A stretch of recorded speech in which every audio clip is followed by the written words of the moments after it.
Welcome to another episode of the AI Forecast, proudly sponsored by Cloudera. I'm your host, Paul Muller. Join me along with leading companies and industry experts as we explore the past, the present, and the future of data and AI in the enterprise. I'm imagining most of you have heard of the idea of the last mile problem, the idea that most of the cost, most of the challenges with a task are associated with getting your service or your product to the customer. That's where it becomes most complex, over that last mile. And that's certainly true for things like telcos and transport companies. Well, today's guest believes that AI has the opposite problem, that the distribution of AI services are highly scalable thanks to the modern internet. But AI has a first mile problem. What about the data that's feeding it? To shed light on both the idea and the implications, welcome to the podcast, founder and CEO of Nexus Cognitive, Jain. Hey, Anu. Hey, Paul. Pleasure to be here. Thank you. It's great to have you here. Where in the world are we finding you today? Well, today I'm in what's known as hot Atlanta, but in fact, you guys can see behind me, it's cold and dreary and rainy today. Didn't even think that was possible. I didn't either. It's a big problem. And is that where you call home? Atlanta's home. Yes, sir. Beautiful. Well, before we get into the topic of this notion of the first mile problem, which I just find fascinating and such a powerful way to look at this issue, we do a little thing we like to call the Fast Four, bit of a warm up, a lightning round. Most people leave it at the end of their podcast, but we're not most people. We put it at the front. Are you ready to do this? Let's do it. All right. First up, what would people who know you best say is your superpower, Anu? I like to say I have a big mouth sometimes, but no, I think what they would say is highly driven and loves to innovate. Yeah, well, that's a great attribute to have as the CEO of a tech organization. All right, next up, speaking of tech, what is the most impactful technology of all time? Drum roll. It has to be AI. Oh, come on. Dig deeper, Anu, but I'll take it. Oh, I was just having this conversation. My son just turned 13 yesterday, and the gift he got was his first cell phone. And that was remarkable. He got one of these little iPhones, and he's able to walk around and talk and run on the internet and do AI. I still think it's still one of the most impactful things, being mobile with our communications. It is pretty cool. All right. We talk about AI on the podcast all the time. We're about to talk about it now. Forget about what AI is going to do for business, what it's going to do for society. What would you like to see AI automate for you in your future? Could I just do my laundry? I mean, that's where we got to start. What can do my laundry? What can do the dishes? If we can get those two things covered, we're really innovating. I have no notes. Perfect. All right. Last. Actually, I can't ask you this question because it's basically the topic of this podcast. You're someone who works with data every day. You're an executive, a CEO. I'm sure that you have developed some best practices or, just hacks, tips or tricks that you use when you encounter data. What are some of the best practices that you've learned? First, I always say, make sure your data is right. But if you're ever in doubt, ask ChatGPT. It apparently has the answers for everything. I want everyone to note that was delivered as ironic humor. Yes, it was. That was sarcasm. And it doesn't translate well over audio or sometimes even video. And we've become a little bit of a literalist society at the moment. So yeah, let's make sure everyone understands what that was all about.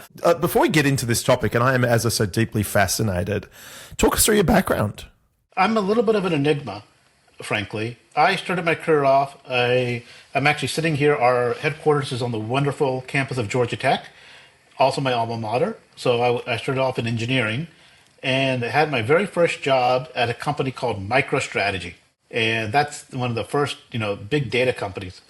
I see the look of shock on Paul's face, and I think, what do we all know MicroStrategy for now? Not data and AI, but Bitcoin. So if you love Bitcoin, you love the new money. That's what I started off at, right during the tech boom. Suffice to say, they had a restatement, and I got to have a wonderful world through Big Four consulting. Right after MicroStrategy, started off at Arthur Andersen. So back to back, you could call me the Black Widow of great companies. took them both The down. hit keeps coming. The hits keep coming. on That's coming. amazing. Well, and let's be clear. I mean, you say the Black Widow, but both of those names kind of exist today in different forms, and in some respects, represent how this great transition that's been taking place. But anyway, I digress. Back to you. No, absolutely. But what was really interesting is MicroStrategy had probably the best training program in the world. Something I've taken into my current world. And Arthur Andersen was the same thing. And look, I went through consulting, ended up at Deloitte Consulting, when it was the smallest of the big four, and was really part of their transformation and helped create what's now known as Deloitte Digital and Deloitte Analytics. And it was a fantastic ride. And that really gave me a good perspective into restructuring, transformation. We started using this word digital transformation back in the middle 2000s, if you will. And then I went in and created my first company. And before we had what's known as big data and Hadoop and all these other technologies, it was a unstructured data for tax company.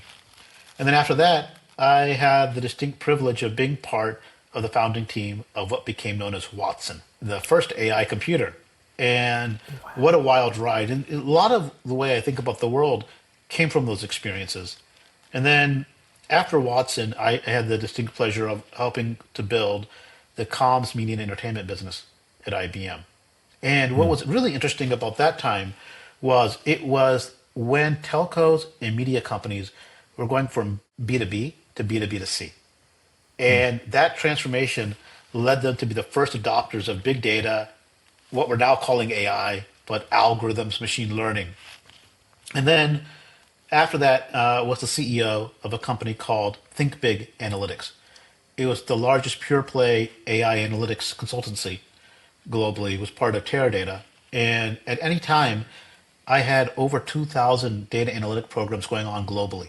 And that gave me a real perspective into what was happening out in the world. And what became clear to me was I saw firsthand how enterprises were failing at AI and analytics. And it was not because of algorithms, it was because of the data chaos that they have. And chaos, I like to say, is the real word here. I mean, the pattern was like so clear to me. Companies were treating data preparation as a tactical afterthought rather than a strategic foundation for their business. And the disconnect between data's critical importance and the actual investment really became one of my missions to solve. And this was perpetuated not only by how companies think about data, but also how the technology world has evolved. And, I say to many of my clients today, working with your data vendors is like being in an abusive relationship. You buy data platforms, and then you buy consulting services, and this entire world was mixed match of numbers of tools, number of consultants, taking forever to get anything done, but we were never really focused on the problem at hand, which was data is not exhaust, it's a strategic asset. And all of this was why I started and created Nexus. And what's your mission at Nexus? I mean, simply we're democratizing this information, but if I get really simple about it, it's about making data a utility for organizations. It's making it easy and simple. It should not be as hard as it is today. Well, let's talk then a bit about this this first mile problem. I mean, and I can tell you must have had a telco background because they always talk about the last mile problem, don't they, of getting from the curb to the house. So let's talk about it. Do you want to describe it in your terms? I think, or maybe refer to the genesis for how this became to be kind of in the public eye? I like bad analogies, Paul, frankly. So we'll try this one out. Tell me how this works. I mean, the first mile, in many ways, determines whether you reach your destination or not. And I like to think about it as like you're training for a marathon. Right? You can have the best running shoes. You can have the Garmin big GPS watch. You can have all the gels and everything ready to go. But if you haven't prepared your body through proper training, you'll fail. Similarly, you can have the most sophisticated AI or analytic models out there, but without your data ready for AI, I can guarantee you're going to fail. And so this is what I think about the first mile problem. It's how do we get your data to be a first class citizen? And there's been some really interesting surveys done. Gartner had a survey recently where they found that 48% of AI projects don't make it to production. And the primary reason isn't model complexity or AI complexity, it's data readiness. MIT, I think, similarly had a study that just came out a couple of weeks ago. And I forgot the stat, but I think it was close to 90% of AI science experiments, is probably the best way to say it, don't make it to production. And it primarily deals with either your data's not ready or you haven't set contextual readiness for your information to go into production. And so the way I think about it is this: the first mile is where we establish trust. It's where we ensure quality. It's where we create the foundation for everything that follows.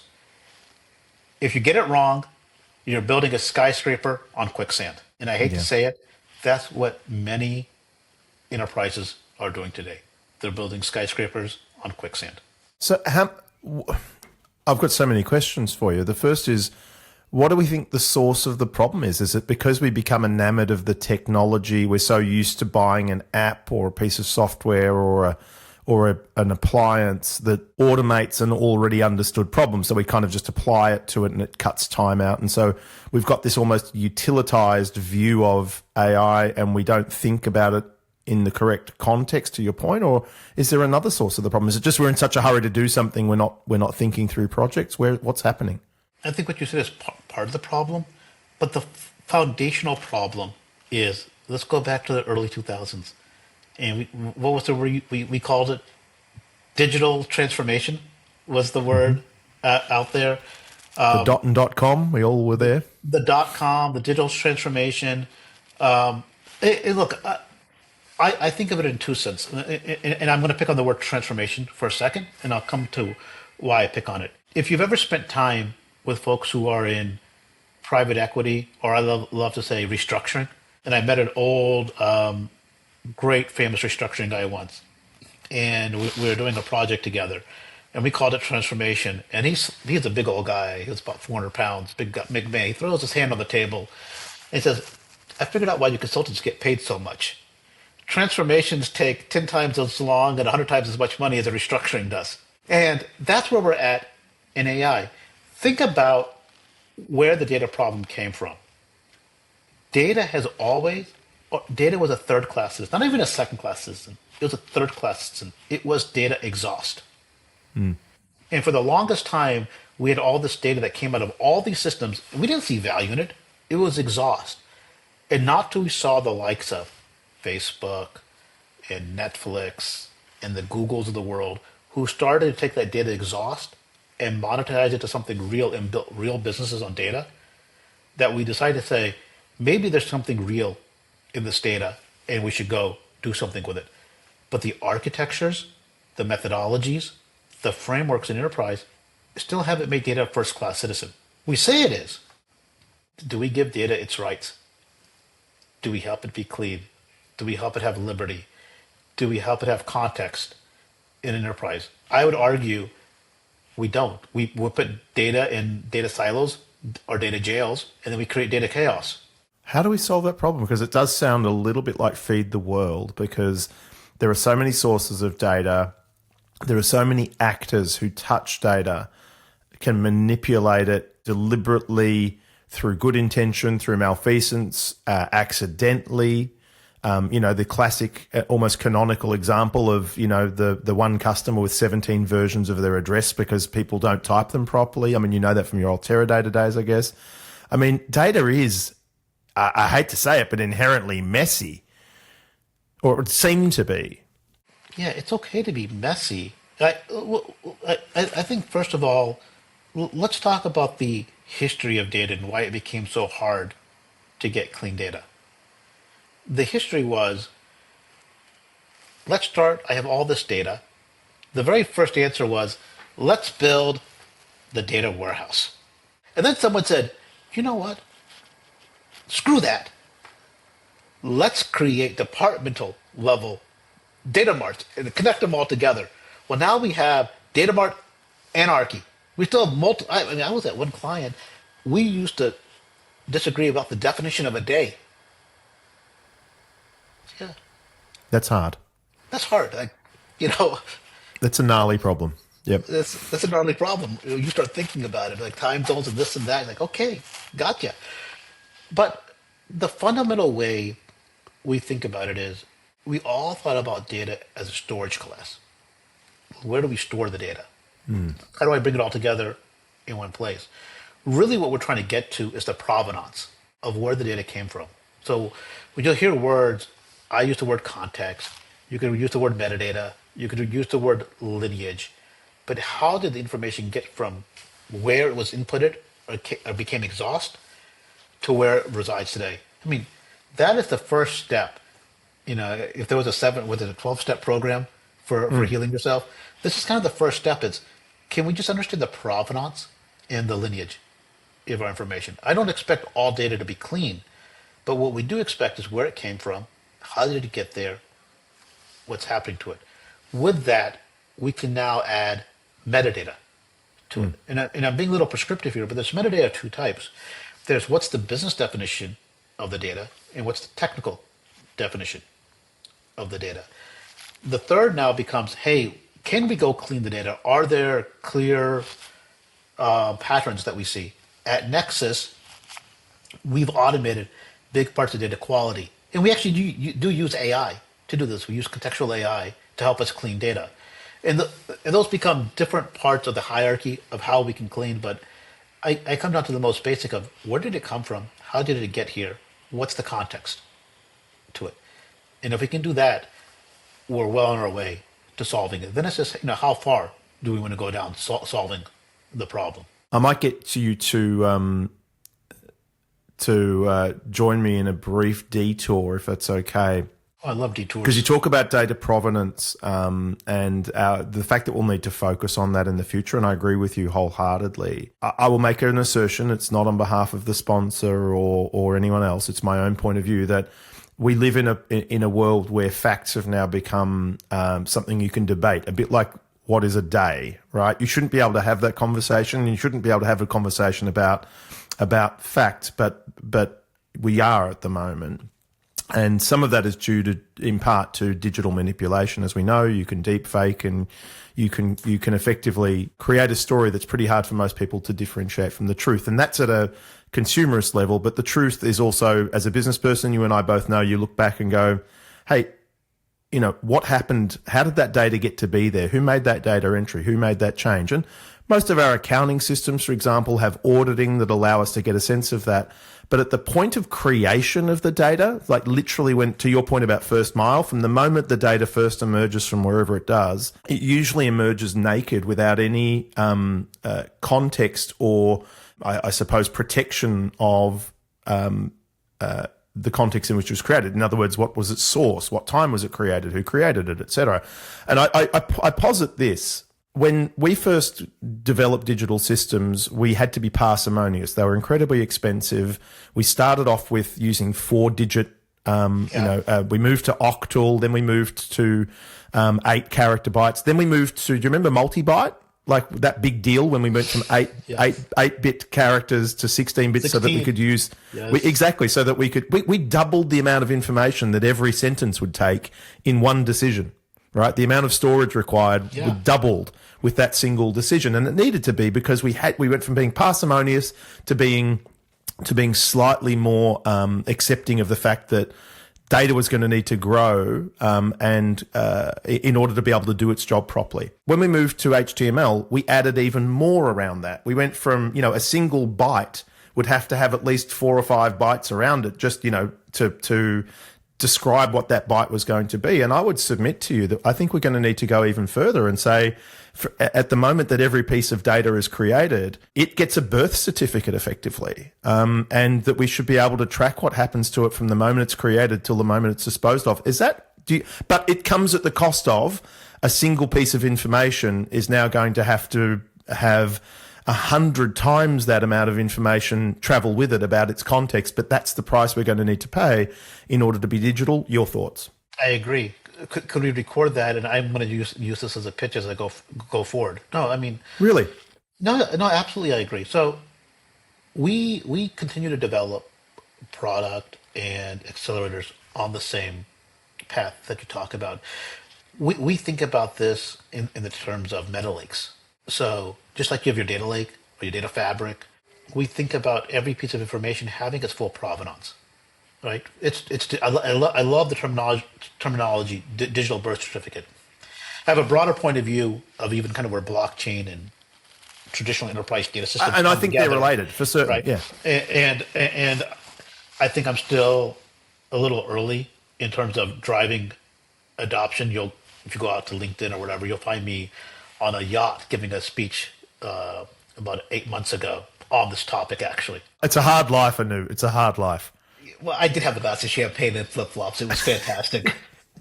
um, no, but really, right? The whole idea of a digital birth certificate for every piece of data is real, and every data platform will have this built in. We're building product around it now through open source technology and bolting it into how we do our methodologies.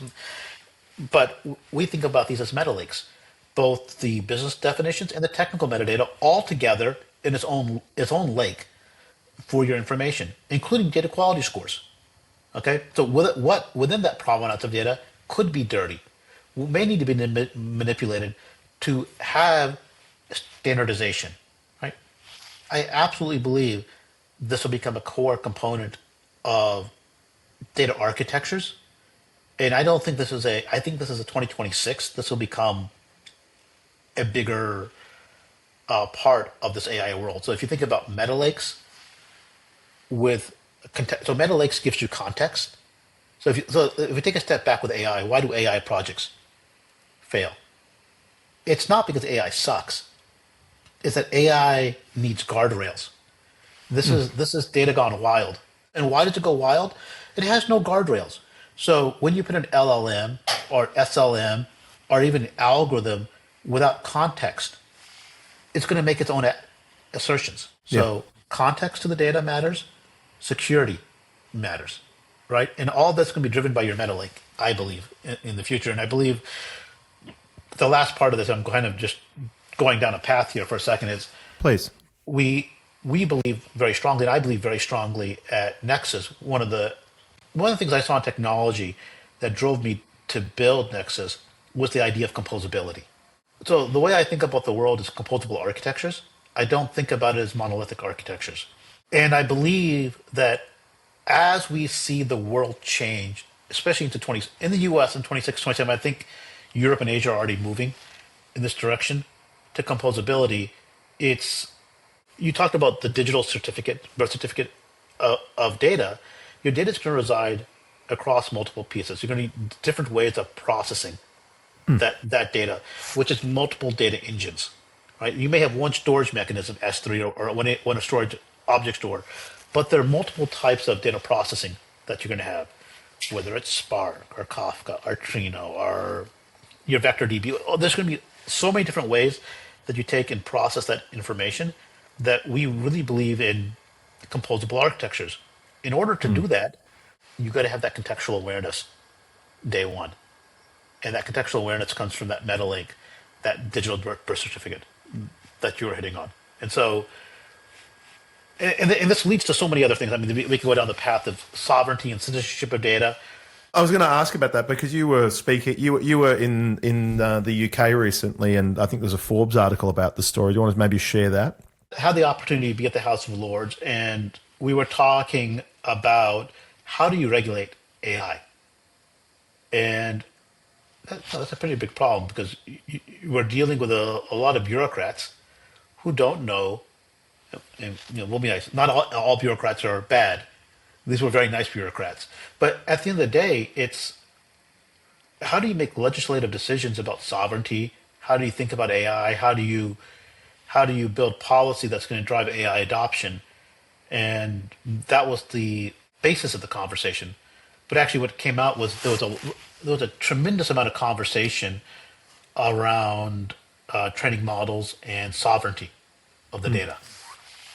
Which I tend to think is a very EU specific thing, but I think it's going to become a very global issue over the next couple of years. Oh, no doubt about it. I think it's fair to say we're sort of across the board seeing the great reshoring happening for critical industries. I think COVID kicked that off for us in terms of people realizing, governments realizing that you need to maintain a certain degree of control, just simply because sometimes the world's supply chains of physical things fall apart. But to your point, the world's digital supply chains could fall apart and the problem would be magnified extraordinarily. I mean, it was only last week that there was a fairly major outage that occurred in a major provider. I won't name who because we all know who we're talking about. And that, as minor as it was, I described it as as cloud's COVID moment, where everyone suddenly went, wow, yeah, we're really more connected and more vulnerable to disruption than we thought. So I think sovereignty is going to continue to be a huge issue.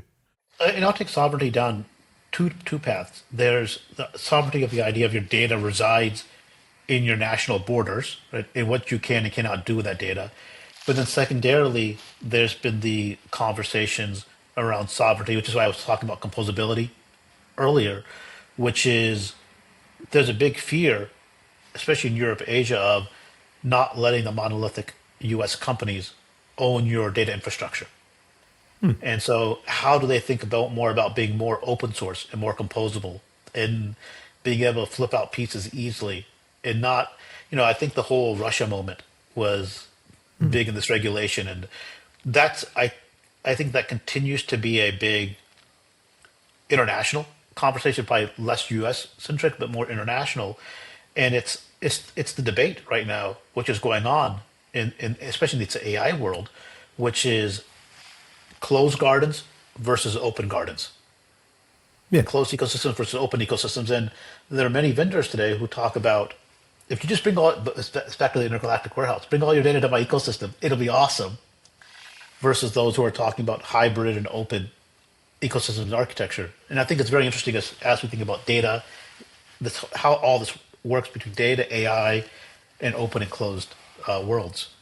Couldn't agree with you more. And I think if we think, again, the nice thing about composability is if you follow both the architectural construct that it prescribes or at least encourages and the philosophical one is it would tend to also encourage heterogeneity. Heterogeneity would encourage diversity, and diversity of supply would mean that when one provider goes down in one part of the United States or the world, another provider, it either fails over real time or it's able to work with multiple providers and therefore should be more resilient. Would you agree?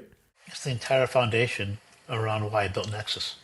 It was composability, right? So data first, but composability is the core portion of what drives that. And composability is done in three aspects. So you have composable infrastructure, you have composable data, and then you have composable intelligence. In all three, you have to get right in order to have a composable enterprise. And this is what empowers your AI. And so happy to dig deeper into this, but it's a very big belief system that we have. So I'll give you an example. So composable infrastructure, what does that mean? That means infrastructure as code. It's containerized. It can run on-prem. It can run in the cloud. It can run hybrid. Same code base anywhere you are, right? Think about the optionality that gives you.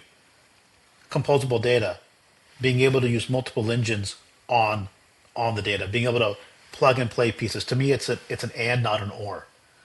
And so what does that mean? It's you have vendors today who talk about you must buy my stack or this stack. In my view, technology used to be in a world of ors. We're moving to a world of ands. So how do you use all of these pieces of open source and plug and play it together? There's real power in that.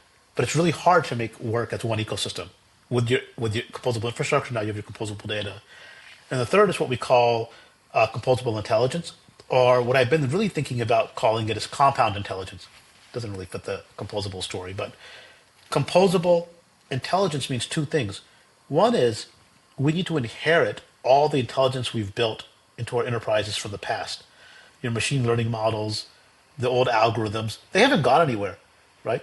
It's still very important, along with the probabilistic nature of the AI models that are there today.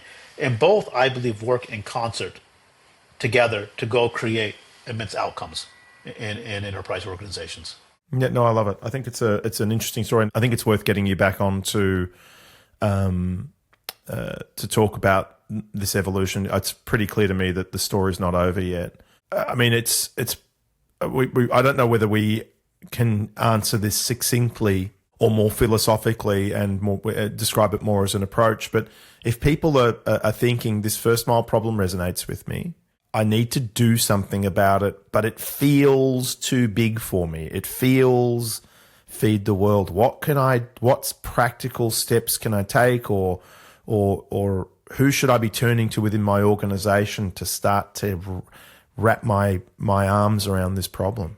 Paul, it's a great question, and it's one I have a lot of empathy for many organizations. Within your organization, most likely there's a chief data officer or chief data office, chief AI officer out there somewhere.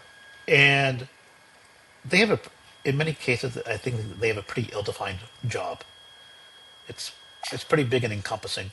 But number one, it's working with them to say, very simply, what is the governance of our data today? And I want to steal your birth certificate idea because I love it.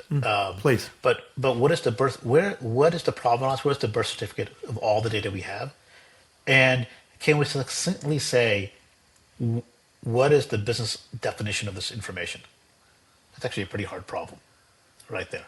But if you can solve that, you don't have to solve it for all data, but if we can at least start solving it for the mission critical data in your organization, it's going to make an immense help. So I think working with a chief data officer, working with them to pick context, you'll hear things such as metadata or data governance as tooling.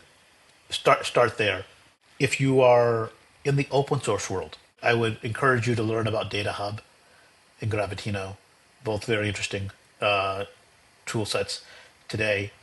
If it's hard to learn about it, you can always go to my trusty friend ChatGPT and ask. The harder things are infrastructure, composability, composable data, and those we can definitely unpack more on as well. But step one is, do we understand where our data came from? I think step two is, can we get a standard in place in the organization?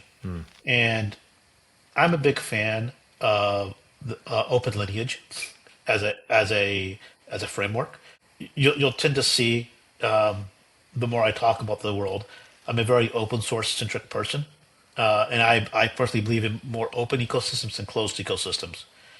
But the idea of interoperability is a really big deal to me, and so if we have the ability to adopt standards that are open in nature, it makes life much easier as you continue to scale and add different technologies into your enterprise stack.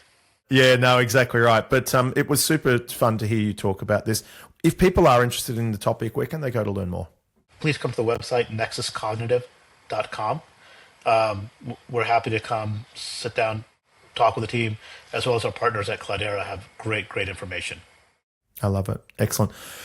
Well, Anu, thank you so much for joining us. That's a wrap, folks. Hopefully we've got you asking yourself the question, does your business have a first mile data problem?